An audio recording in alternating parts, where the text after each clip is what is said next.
C'est le grand week-end de la Formule 1 à Montréal, Jean-Michel. C'est un grand retour aussi de la F1 après 3 ans d'inactivité. Aujourd'hui, place au Calife. Oui, puis ça va faire plaisir à bien des gens. On en discute avec notre collègue Bertrand Godin qui va surveiller évidemment les courses ce week-end avec lesquelles il y avait les séances d'essais libres hier, qui ont été marquées par la pluie, mais il y en aura encore aujourd'hui pour les qualifications.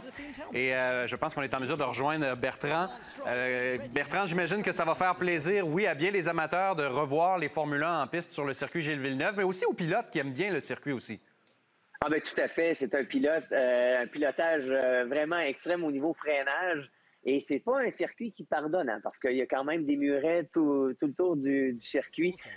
On le voit, c'est quand même, on joue avec les limites au millimètre. Et ça, ben, c'est toujours très, très agréable. L'autre facteur aussi, c'est que les spectateurs sont très près de la piste comparativement à d'autres Grands Prix, ce qui ajoute vraiment là, au plaisir. On a vu les spectateurs, même les marmottes sont près du circuit. Oui, ils sont très près. Il y a des particularités aujourd'hui, évidemment, en raison des qualifications. On entendait Géraldine en parler. Vent, de la pluie aujourd'hui. À quel point ça complique le travail des pilotes en piste? Bon, hier, on a eu des essais libres qui se sont faits dans des températures beaucoup plus chaudes. Donc, la façon dont l'aérodynamique va fonctionner, hein, parce qu'on le sait, quand il fait plus froid, ça change tout l'équilibre au niveau de l'aéro.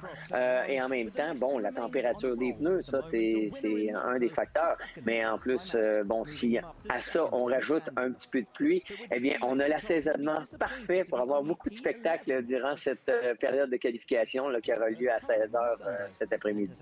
Depuis ce matin, Bertrand, je parle à Eve-Marie du fameux marsouinage, le thème qui est à la mode présentement à F1. Puis j'imagine peut-être des gens à la maison ont entendu ça puis se demander c'est quoi le fameux marsouinage.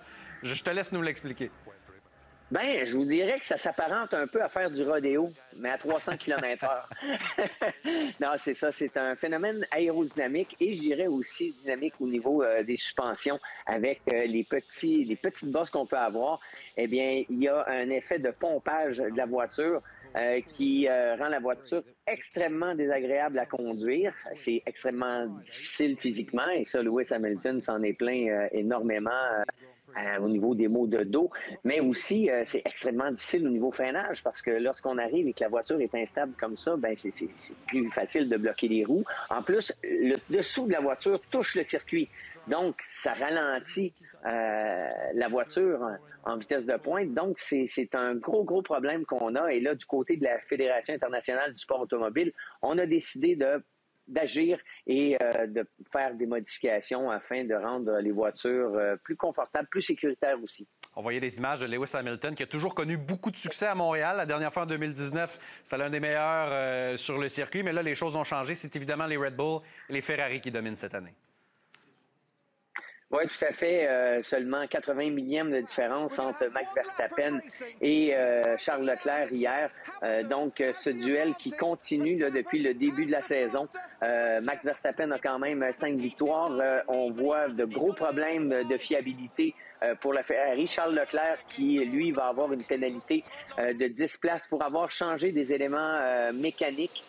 Donc, c'est certain qu'il sera désavantagé, mais ça sera intéressant de le voir remonter durant ce Grand Prix. Bon, parlons évidemment de Lance Stroll. Il y a des critiques à son endroit. On parle d'un manque de constance. Il y a des critiques aussi à l'endroit de son père qui prend, semble-t-il, pas mal de place. Il y a peut-être une chance pour lui, là, une belle occasion à Montréal de briller devant son public? Bien, tout à fait. Je pense que de courir à Montréal devant son public, c'est extrêmement motivant et je pense que Lance Stroll a besoin de motivation. C'est difficile mentalement, surtout que Vettel est extrêmement rapide. On l'a vu hier quand même dans le top 5 pour Sébastien Vettel.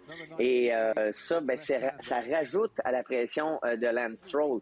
Et c'est certain qu'on veut essuyer ces critiques-là le plus rapidement possible par de bons résultats.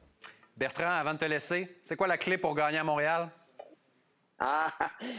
Premièrement, finir. Oui, hein? Deuxièmement, oui. Premièrement, finir, être extrêmement vigilant, être vraiment précis dans les freinages pour pas trop ralentir la voiture, sortir rapidement des enchaînements. Ça prend vraiment une tête dans le casque, comme on dit. Ah, ça, c'est clair. On va surveiller ça avec la Calife aujourd'hui sous la pluie. Merci beaucoup, Bertrand, pour ton temps. Bon week-end à toi. Bon week-end. À bientôt.